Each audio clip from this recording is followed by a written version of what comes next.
और वास्तव में योग माया है कौन?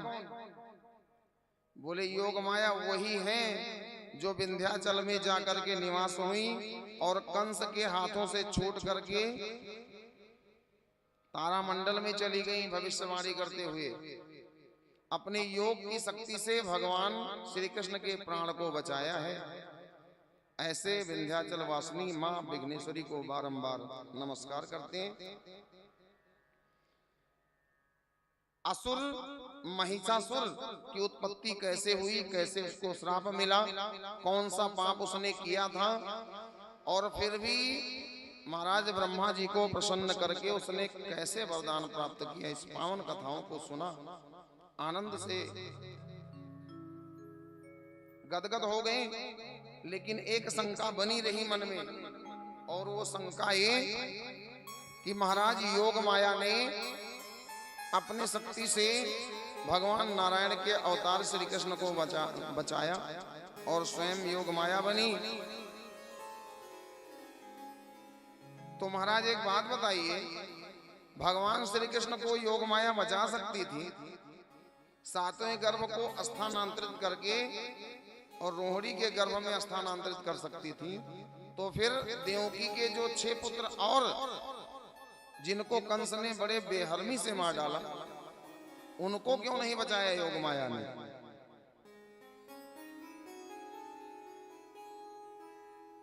जन्मेजय जी ने हाथ जोड़ करके अपने दादाजी से इस पावन कथा को सुनाने के लिए कहा, योग माया ने ऐसा क्यों किया?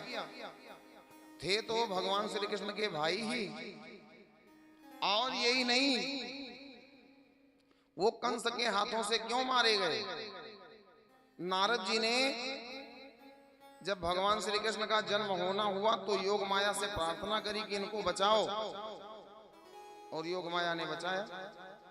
लेकिन जब 6 पुत्रों को कंस ने पहले छोड़ दिया था, तो नारद बाबा ने जाकर के कंस को क्यों उत्साहित किया कि इन 6 को छोड़ना नहीं है, मार देना है?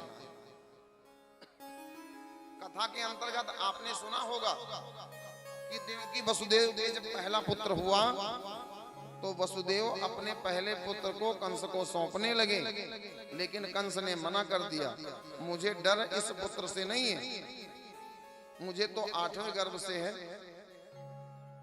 लेकिन नारद बाबा ने जब कंस ने छोड़ दिया पहले पुत्र को, तो नारद बाबा समझ गए कि 6 को ही छोड़ देगा, इसलिए नारद बाबा कंस के पास पहुंचे और ऐसी लीला रची कि कंस ने एक साल पे उत्पन्न होने वाले 6 बालकों को पत्थर पे पटक करके मार डाला।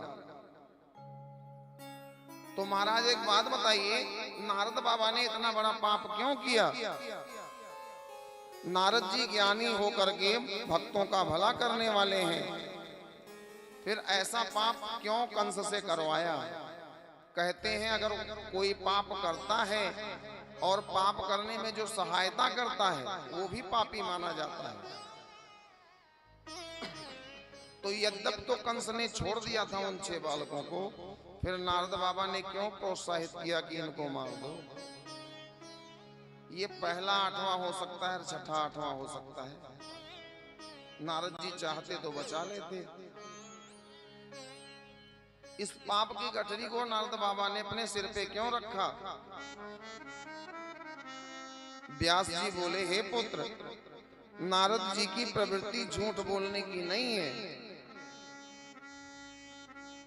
वे तो देवकी की सहायता करना चाहते थे और सहायता देवकी की। तो जन्मेजय जी ने पूछा, सहायता करी तो फिर 6 पुत्रों को मरवा क्यों दिया? व्यास जी बोले, देवकी के गर्भ से मरण क्षीर वो 6 बालक 60 गर्भ नामक देवता थे। 60 गर्भ नामक देवता थे, और साप के कारण उनकी मृत्यु निश्चित थी कि ये 6 मरेंगे। उनको श्राप मिला हुआ था उत्पन्न होने से पहले। जन्मेजय बोले, महाराज एक बात बताइए, हर किसी को अपने तन का मोह होता है, फिर कौन सा ऐसा पाप किया उन 60 गर्भ नामक देवताओं ने, जो जन्म लेते ही असुर कंस के हाथों से मारे गए।